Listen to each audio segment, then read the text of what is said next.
Welcome to Equine Guelph's Research Radio, a look at cutting-edge research at the University of Guelph. I'm Norm Borg. Well, 'tis the season, almost. Breeding season, that is upon us, and it's time to look at ways to make sure your mares are ready for it. Dr. Tracy Chenier from Equine Guelph will be here to talk about that on this edition of Research Radio. More in a moment, but first, winter is here, and there's nothing you want more when working outside than to have warmth, comfort, and flexibility at the coldest temperatures. SSG has your glove. It's the SSG 10 Below waterproof glove. The polar fleece is treated with something called thermal feelings or winter sun, and this increases glove warmth. It has a new synthetic leather backing which improves waterproofing and flexibility. Then there's the Thinsulate lining and digital palm giving you 4 layers of warmth. The 10 Below waterproof glove from SSG. See your SSG dealer for details. Tracy Chenier, welcome to Research Radio, Doctor. Thank you. You know, at first blush, one might assume that there's really nothing new under the sun when it comes to prepping mares for the breeding season. A lot of people may be under the impression that it's just a simple matter of letting nature take its course, but there's more to it than that, whether it's a live cover or otherwise. Tell us about that. Well, I think, given that it's fall, there's a number of questions that breeders planning to breed their mare next year can ask themselves to see whether or not they really think their mare is prepared for next year's breeding season. Everybody wants success.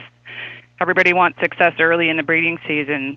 So just simply doing a few things to prepare your mare, deciding whether or not you want to breed the mare early in the season when she normally isn't cycling, those kinds of things are important.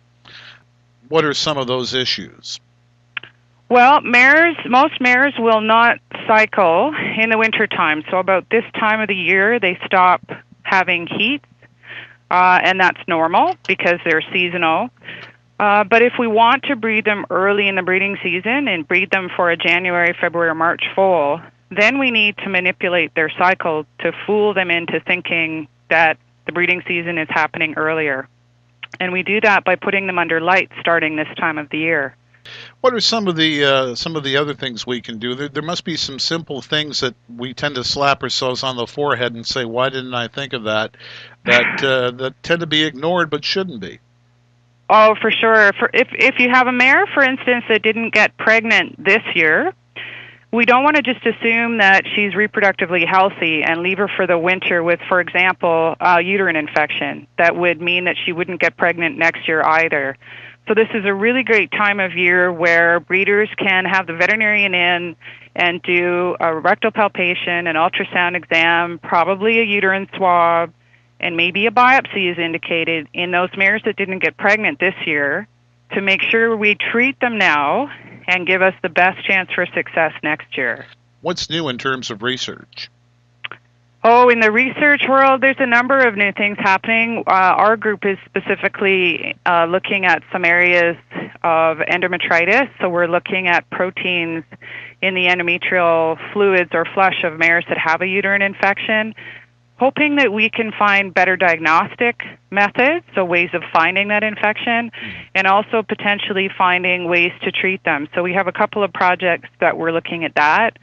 I also continue to be interested in improving methods for freezing of horse embryos for embryo transfer because we don't always want to put the embryo in a recipient mare right away, but would like to freeze it for future use. And that's really not possible right now.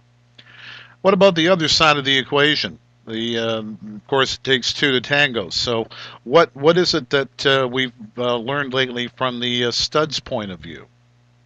From the stallion side, we continue to learn a lot about how to regulate sperm production. There's a few things that are being looked at in terms of are there supplements that can improve stallion sperm quality, particularly for stallions that are on the borderline for quality-wise.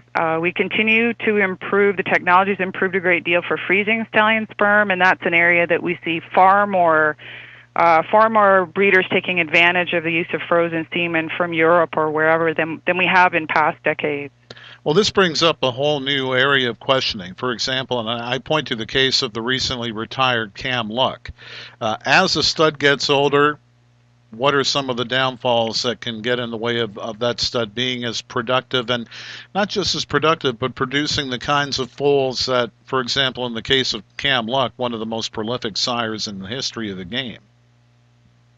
Well, for sure, as he ages, the stallion will have a harder and harder time maintaining his libido, his interest in the breeding shed, and that can be a number of things. Hormone production may change and decline as the stallion gets older.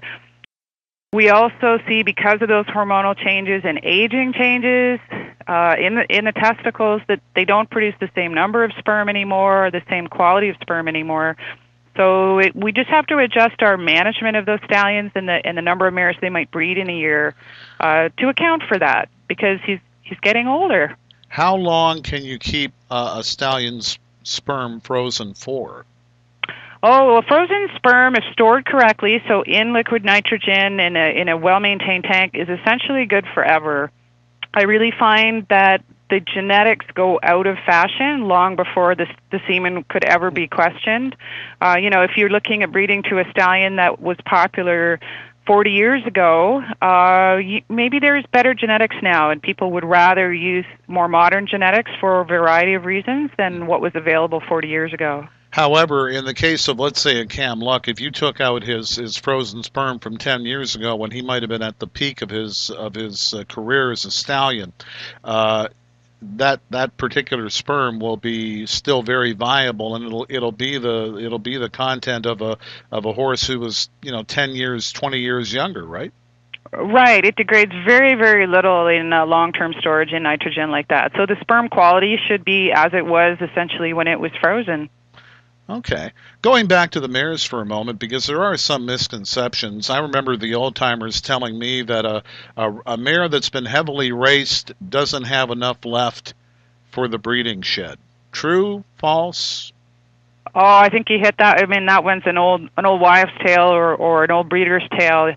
Her performance on the racetrack, I think, is a great indicator of her future genetic potential as a broodmare. I mean, we all want both sides of the equation, and sometimes I think people forget that the mare side is just as important genetically. She contributes half the genetics to the foal as the stallion side, and they'll tend to overlook that and use mares that maybe they shouldn't use, and have a very high quality stallion. So the mare's side, her performance, her genetics, her bloodlines are all really important in the breeding shed. More in a moment, but first, winter is here, and there's nothing you want more when working outside than to have warmth, comfort, and flexibility at the coldest temperatures.